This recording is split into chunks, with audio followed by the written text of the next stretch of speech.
She asked me in the paint aisle on a Wednesday afternoon, holding a color swatch she wasn't even looking at. "Dean, can you be the father of my baby, just for one day?" I'd known Claire Bennett about 4 months. Well enough to know she took her coffee black with 1 sugar. Not well enough for that. I set down the box in my hands. "Only if you tell me why." 3 years before that, a doctor sat me down in a cold little room and told me I was never going to be a father at all. My wife left 11 months later, and now, a woman I barely knew was standing in my paint aisle asking me to be one for a day. Here's the thing, she gave me 3 answers over the next year. Each one was truer than the last, and the realest one didn't come from her at all. It came from a 6-year-old sitting on a stool behind my register. Let me back up. My name's Dean Whitaker. I'm 34. I own Whitaker Hardware on Main Street, in a town of 4,000 people in central Ohio, the kind of place where the high school football scores get printed on the marquee outside the bank. My dad opened the store in 1986. I grew up in it. I know where every screw in that building lives. Dad died when I was 26 and left me the whole thing. He wasn't a talker. He said maybe 40 words to me on any given day. But he said one thing to me my whole life, over and over, and I didn't understand it until this story happened. A kid would come in with a broken bike. Dad would stop whatever he was doing, every time. And I'd get irritated, because we had a business to run. And one day I said something about it. He looked at me and said, "Dean, anybody can sell a man a hammer. Any fool with a cash register can do that." He nodded at the door. "The job is being here. Same place, same hours. Every day, so when somebody needs somebody, they know exactly where to find one." He went back to his shelving. "Showing up is the whole trade, son. Everything else is just inventory. Showing up is the whole trade." Okay, now the part I don't tell people. I got married at 28. Her name was Rachel. We wanted kids immediately. Both of us, badly. We tried for 2 years and nothing happened. So we got tested. It was me. The numbers weren't there. It wasn't going to happen on its own. And we tried the other roads, and none of them took. And somewhere in year 3, I watched my wife look at me across a kitchen table with an expression I'll never forget. It wasn't cruelty. That's what made it so bad. It was grief. She was grieving a kid that didn't exist, and I was the reason. She left 11 months later, married a guy from Columbus inside 2 years. They've got 3. I don't hate her for it. I want to be clear about that. She wanted to be a mother more than she wanted to be my wife, and I've never once thought that made her a villain. It just made her honest. But something in me shut off after that. I stopped dating, stopped trying. I opened the store at 7 and closed it at 6, and did that 400 times a year, and I told myself that was a life. A man alone in a building full of things other people needed. 34 years old, never going to be anybody's dad. Everybody in town knew it, because everybody in a town like that knows everything. That was me when the Bennetts walked in. Before I tell you what happened Friday, if you believe the family you're supposed to have doesn't always come the way you planned it, do me a favor and tap subscribe, because this channel is full of stories exactly like this one, and I'd hate for you to miss the next one. Alright, back to the store. Charlie Bennett was 6. He started showing up in September. His mom worked at the insurance office 2 doors down, and school let out at 3:15, and the office didn't close till 5, and there's a gap in there that every working single mother in America knows about. So Charlie sat in my store. First day, he stood in the doorway like he wasn't sure he was allowed. Kid was small for 6. Cowlick. Sneakers with a hole starting at the toe. I said, "You lost?" He said, "My mom said wait here." I said, "All right." He stood there for 20 minutes. Wouldn't sit. Wouldn't touch anything. So the next day I dragged the old stool out from the back, my dad's stool, the one he sat on for 30 years, and I put it behind the register and I said, "That's yours." Kid looked at that stool like I'd handed him a car. Second week, I had a coffee can full of mixed screws somebody dumped out. Total mess. I set it in front of him with 3 jars and said, "Wood screws, sheet metal, drywall. Can you sort?" He said, "I don't know how." I said, "Neither did I." Somebody showed me. I showed him. Took 10 minutes. That kid sorted screws every afternoon for 2 hours. Dead serious. Tongue out the side of his mouth. Like it was open heart surgery. Third week, I made him a name badge. We've got a machine in back. It's for the store. We all wear them. I punched one out that said Charlie, assistant manager, and clipped it on his shirt. I want you to understand what that kid's face did. Nobody had ever given him a title before. He wore that badge to school every single day for a year. He slept in it once. Claire told me later. That's how it went for 4 months. School bus, my store, the stool, the screws, the badge. He'd tell me about his day. I'd hand him things. Dad's whole trade. I was just there. Same place, same hours. I never once thought of it as anything. I liked the kid, that was all. And his mother, Claire, she'd come get him at 5, apologizing every time, every single day. "Dean, I'm so sorry. He's got to be in your way." "He's not. I'll figure something else out." "Claire, he's the only employee I've got who doesn't steal." That got me a laugh. First time I ever heard it. I thought about that laugh more than I should have, driving home to my empty house. Claire Bennett was 32. Dark hair, always up in a clip, always moving. She had that thing single mothers get where they're running a war and smiling through it. She'd been alone with Charlie since he was 2. I never asked about the father. That's not my business and it's not my way. 4 months of that, then the paint aisle. She came in on a Wednesday around 4, and Charlie was on the stool, and she didn't go to him. She came down the paint aisle to me instead, and she grabbed a swatch off the rack and just held it, and I could see her hands were shaking. And she said it.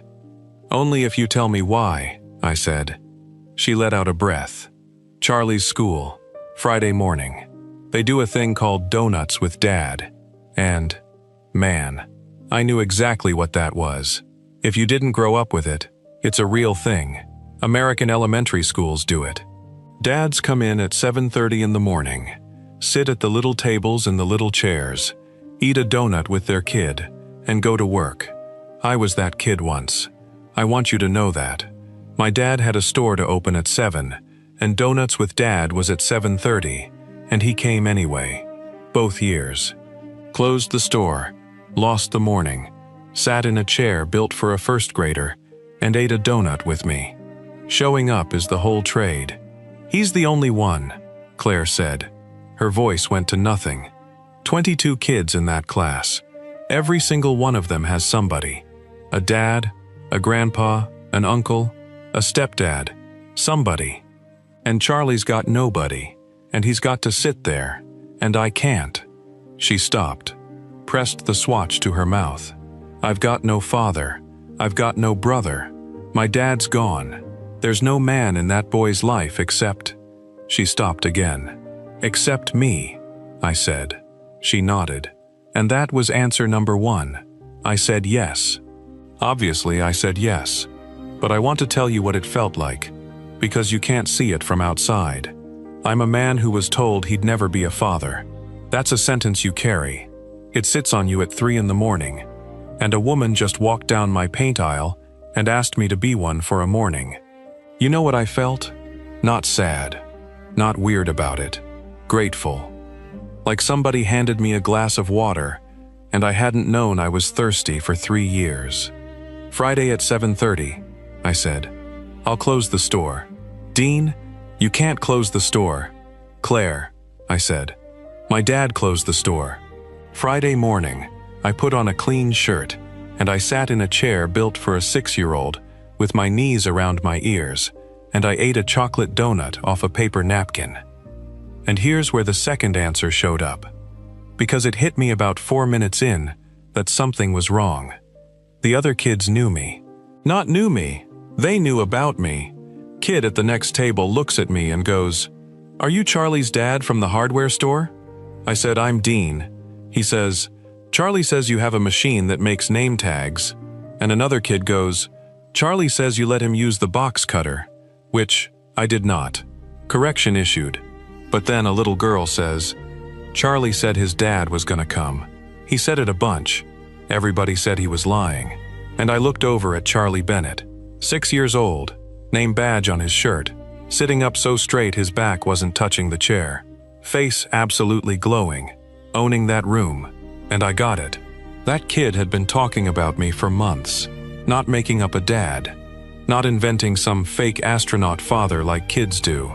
He'd been describing me. The store, the stool, the screws, the badge, every detail true, every single one. He'd just been using the wrong word for it. I got through that hour. I don't remember much of it. Then I walked out to the parking lot and I sat in my truck and I put both hands on the wheel and I cried harder than I did at my own father's funeral. Claire was waiting by her car. She'd seen my face. "You knew," I said. She started crying too. Right there, in an elementary school parking lot at 8:15 in the morning. "His teacher called me in October," she said. She was worried. She said Charlie kept telling the class about his dad, and she knew. She knew there wasn't one. She thought he was, I don't know, dissociating, making things up. Claire wiped her face with her sleeve. So I sat him down. I asked him, and he told me all about his dad. "And it was you, Dean. Every word out of his mouth was you." She was shaking. "I've known since October. I let it happen anyway, because I couldn't stand to take it away from him, and I couldn't figure out how to tell you, and I've been so ashamed." Second answer. She hadn't picked me because I was the only man available. She picked me because a 6-year-old already had. Now, you want to know what makes a small town a small town? Word travels. Charlie's actual father found out about donuts with Dad by Sunday. His name was Trent. He lived 2 towns over, 35 minutes, which I want you to hold on to. 35 minutes. He'd left when Charlie was 2. He had a new wife and a new baby, and he had never once, in 4 years, driven those 35 minutes. He drove them on Monday, walked into my store at 4 in the afternoon like he owned it. Big guy. Sunglasses on his head indoors, which tells you most of what you need. Charlie was on the stool. I saw the kid's whole body go small. 6 years old, and he knew to make himself small. I said, "Charlie, go in the back and count the paint stirrers for me." Kid went. Good kid. And Trent Bennett looked around my store and smiled and said, "So you're the guy." I said, "I'm Dean." He said, "You're playing house with my son." And then he did the thing that people like that always do. He reached for the truth, and he pulled out every part that made it true, and he held up what was left. You know what this looks like? He was loud on purpose. 2 customers in the aisle, 34-year-old guy, no wife, no kids of his own, can't have kids of his own. Everybody in this town knows it, Dean, hanging around some little boy in the back of his store every day after school, making him a little badge, giving him a little job. He let that sit. And now you're sitting in his school, pretending to be his father, in front of his class. He leaned on my counter. He's mine. You don't get to just take a kid because you couldn't make one. Every word of that was technically true. I don't have kids. I can't. A boy does sit in my store. I did sit in that school. And every word had been stripped of the only things that made it the truth. That his mother works 2 doors down. That there's a gap between 3:15 and 5 o'clock. That the boy needed somewhere to be. That nobody else was there. That this man had 35 minutes of road and 4 years and never drove it once. My hands were shaking. I'm not going to pretend they weren't, but I don't raise my voice. I never have. That's not a virtue. It's just how I'm built. So I said it quiet. "Trent, how far is it from your house to here?" He blinked. "What?" "It's 35 minutes. I looked it up Saturday." I put my hands flat on the counter. You've had 4 years and 35 minutes of road. You didn't drive it for his birthday. You didn't drive it when he had pneumonia last winter, and his mom slept in a hospital chair for 3 nights. You've never driven it once. The store was dead quiet. You drove it today, I said. 12 hours after you heard some hardware store guy ate a donut with him. I let that sit. You're not here for Charlie. You've never been here for Charlie. You're here because somebody else was, and you can't stand what that says about you. I looked at him. You don't want your son. You want to not be the guy who left him. And I'm sorry, but I can't help you with that. Nobody can. Only 35 minutes of road can, and you've had it the whole time. He didn't have anything. Guys like that never do, when you say the true thing quietly instead of shouting the false one. He said some stuff about lawyers. He never called one. He got in his truck and he drove his 35 minutes, and he has never once come back. Which, I want to be honest, is its own kind of tragedy, and I take zero pleasure in it. But here's what he did do before he left. He put a crack in Claire. She came apart that night. On my porch, 11 o'clock, whole thing. He's right, she said. That's what makes it unbearable, Dean. He's right. People are talking. I've let my son build an entire father out of a man who's just being nice to a kid in his store. What happens when this ends? What happens when you meet somebody? Or you get tired of us? Or you just realize we're not yours? She was crying. He's 6. He can't lose a dad twice. I did this. I let it happen because it was easier than telling him the truth. And now I've set my kid up to get destroyed. And it's my fault. And I want you to understand. I could have said a lot of things there. Big things. Romantic things. I said the only true thing I had. Claire. My dad ran that store for 30 years. I sat down on the step next to her. He wasn't a talker. He wasn't affectionate. He was a hard man, honestly. But he opened that door at 7 every morning for 30 years. And every kid in this town knew that if they needed somebody, there was a man behind that counter. Same place, same hours. I looked at her. He told me the whole job was showing up, and I thought that was him being cheap about it, like it was a low bar. I shook my head. It's not a low bar. It's the only bar. That's the thing I know now. Trent's the boy's father, and he's got 35 minutes of road. I'm nobody, and I've got a stool. I turned to her. I'm not going to promise you I'll always be here, because promises are cheap, and a lot of men have made you some. I'm just going to open the door at 7 tomorrow, and then again the day after. She looked at me for a long time. You've been open at 7 for 4 months, she said. Yeah, I said. I have. That's when it stopped being about Charlie. I'm going to be honest with you about the year that followed, because I don't want to sell you something that isn't real. It was slow. It was awkward. We were both scared out of our minds. Claire had been left. I'd been left. Neither one of us was going to move fast, and neither one of us was going to move at all, as long as Charlie was standing in the middle of it. Because a kid's not a reason to get together, and a kid's not a thing you gamble with. So we did it stupid and careful and backward. Coffee. Just coffee. For weeks. Then dinner after Charlie went to bed, with her sister sitting in the living room. Then a movie in an actual theater like teenagers. There was one night that broke it open. March. Sleeting. Charlie had strep, and Claire had been up 2 nights straight, and she called me at 10 at night. Not to ask for anything. She'd never ask for anything. Just to hear a voice. I drove over with soup from the diner, and a bag of the orange popsicles her kid liked. She opened the door, and she looked wrecked. Hair everywhere. Same sweatshirt as 2 days before. She said, "You didn't have to do that." I said, "I know." And she just went. Right there in the doorway. Stood in her own house and cried, like a person who hasn't been allowed to in 4 years. I didn't say it was going to be okay. I don't do that. I stood there and let it be as big as it was. When she got it back, She wiped her face and laughed at herself and said, "God, sorry, I'm a lot." "You're not a lot," I said. "Dean, I'm a single mom with a sick kid and no money, and an ex who, I'm objectively a lot." And I said, "Claire, I own a hardware store in a town of 4,000 people. I've been alone for 3 years. A doctor told me I'd never have a family." I set the soup on her counter. "You think you're a lot?" "I'm not a little, I'm just quiet about it."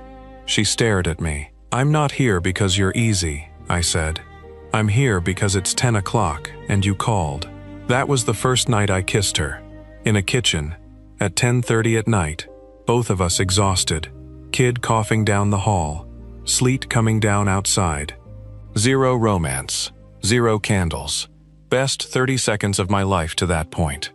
And she pulled back and put her forehead on my chest and said, "Real quiet, I'm so scared of this." "Yeah," I said. "Me too. Don't be somebody who leaves." "Claire," I said, "I've never left anywhere in my life. That's my whole personality. It's actually a documented flaw." She laughed into my shirt. Wet, awful, beautiful laugh. And somewhere in there, I stopped being the guy from the store and started being the guy she called first. Which brings me to answer number 3. It was about a year later. Charlie was 7. We were in my kitchen. Claire, me, kid at the table doing homework, and Claire and I were doing dishes and not touching, but standing close enough that we both knew we were standing close enough. And Charlie said, out of nowhere, not looking up, "Mom, when are you gonna marry Dean?" Claire dropped a plate in the sink. She sat down at that table and she did the thing she'd been dreading for a year and a half. She told him, all of it, gently, that Dean was her friend and he was wonderful, but he wasn't his dad. That his dad was Trent. That she was sorry, so sorry, that she'd let him tell his class something that wasn't true, and that it was her fault, not his. She was crying, trying not to, doing that thing where you keep your voice steady and your face is a disaster. And Charlie Bennett looked at his mother like she was the dumbest adult he'd ever met. He said, "I know. Trent's my dad." Claire stopped. "I know," Charlie said. "I'm not a baby." She said, "Then honey, why did you tell everybody at school that?" And he said it. 7 years old. Total disgust that he had to explain this. "Because you can pick."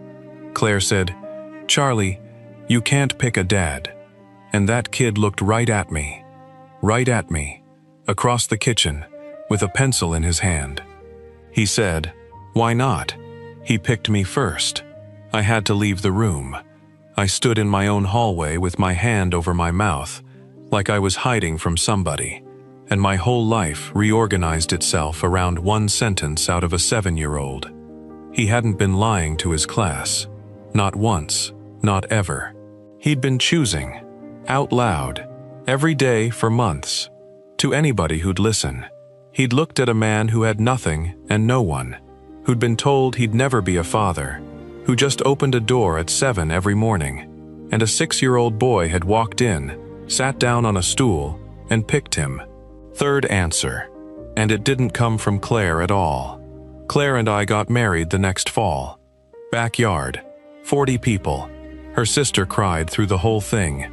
Charlie was my best man. 8 years old in a clip-on tie, dead serious about it. Took the job more seriously than I took mine. The adoption went through the following spring. Trent signed. Didn't fight it. Didn't come to the hearing. I'd like to tell you I feel nothing about that man, but I actually feel a lot. Mostly that he threw away the only thing I ever wanted, and he doesn't even know what it cost him. Charlie's 12 now. He works in the store on Saturdays. Actual employee, actual paycheck, and he's a lazy sorter, and I'm going to fire him one of these days. Oh, one more thing. Morning of the wedding, he came into my room and handed me something he'd made in the machine in the back. Punched it out himself. Got the letters crooked. It said Dean, Dad. I still wear it. Every day. In the store. It's on my shirt right now. Anybody who comes in asks about it. I tell them my assistant manager made it. Here's what I've got. She came down my paint aisle and asked me to be a father for one day, and I told her she had to tell me why. The first why was a school breakfast, sweet and true, and nowhere close to the real thing. The second why was that a boy had been describing me to his class since October and calling it his dad. Truer. Still not it. But the real one, the actual one, was this. My father told me the whole job was showing up. Same place, same hours. Every day, so that when somebody needs somebody, they know where to find one. And I thought that made me small. A guy in a building who never went anywhere, who couldn't give a woman the one thing she wanted, who got left. I had it backward for 34 years. Trent Bennett could have made a son. He did make one. That's not the hard part. Biology's easy. Half the world can do it. The hard part is being there. At 3:15, every day, with a stool and a jar of screws, and no reason and nothing in it for you. A doctor told me I'd never be a father. He was right about the only thing he actually knew, and dead wrong about everything that matters. Because a 6-year-old kid walked into my store looking for somewhere to sit, and looked around at the whole world of men who could have been his, and picked the one who'd never left. She asked me to be his father for one day. He'd already decided I was, back in October. I was just the last one to find out.